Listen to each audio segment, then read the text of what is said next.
করবো আমারটা দিয়ে করেন করেন করেন 2-3 মিনিটে।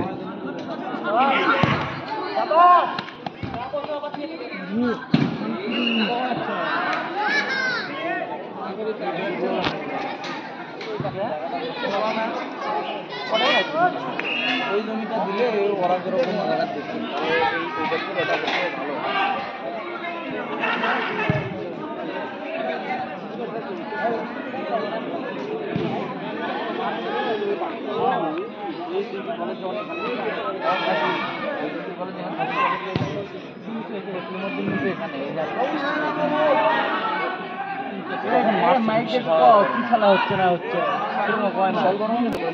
ফুটবল একটি বাংলাদেশের সবচেয়ে জনপ্রিয় খেলা। এই খেলার মাধ্যমে একটি সমাজকে ঐক্যবদ্ধ করা সম্ভব। এই খেলার মাধ্যমে একটি জাতিকে ঐক্যবদ্ধ করা সম্ভব।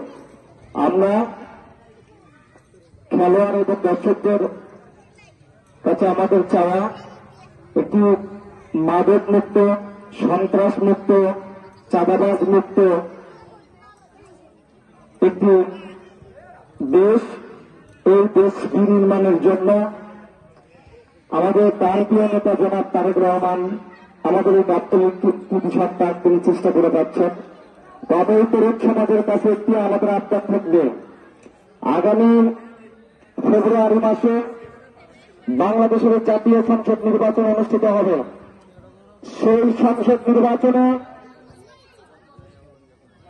আমাদের ধানের শীষে যে প্রার্থী থাকবে, খালেদা জিয়ার মনোনীত যে প্রার্থী থাকবে, তারেক রহমানের মনোনীত যে প্রার্থী থাকবেন, তাকে আমরা ধানের শীষের ভোটে জয়যুক্ত করব এবং এই গাবতলীর মানুষ হবে বাংলাদেশের প্রধানমন্ত্রী। এই মানুষ, এই নেতাই হবে বাংলাদেশের প্রধানমন্ত্রী, যিনি সারা বাংলাদেশ নেতৃত্ব দেবেন। এবং আমি যুব সমাজের কাছে আমার একটু অনুরোধ থাকবে, আপনারা অনলাইন মোবাইলের ক্যাসিনো জুয়া খেলবেন না, মাদকের ধারে কাছে যাবেন না। মাদক মুক্ত সমাজ করতে আপনাদের ভূমিকা পালন করতে হবে। এই দেশ শুধু আমার না, এই দেশ শুধু বিএনপি না, এই দেশ সবার।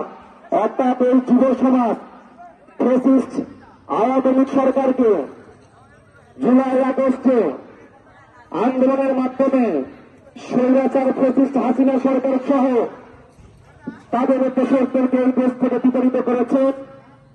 আপনারা এই দেশ গঠনের জন্য আগামী দিনে সুন্দরভাবে যেন চলাফেরা করতে পারেন, আগামী দিনে যেন একটি সুন্দর বাংলাদেশ গড়ে তুলতে পারেন, সেই জন্য আপনারা ভূমিকা পালন করবেন।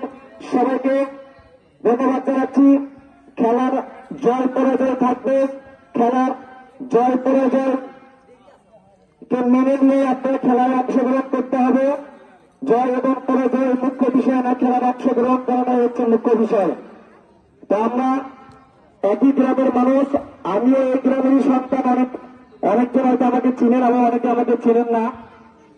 তো আমি সবার কাছে অনুরোধ জানাবো, সবাই ঐক্যবদ্ধ থাকবেন, গ্রামের স্বার্থে ঐক্যবদ্ধ থাকবেন, এলাকার স্বার্থে ঐক্যবদ্ধ থাকবেন, যে কোনো অপশক্তিকে মোকাবেলা করার জন্য ঐক্যবদ্ধ থাকবেন। এবং আমি আপনাদের গ্রামের সন্তান হিসেবে বলতে চাই, যে কোনো প্রয়োজনে আপনারা আমাকে ডাকবেন, আমি আপনাদের পাশে দাঁড়াবো। সবাইকে ধন্যবাদ। আসসালামু আলাইকুম।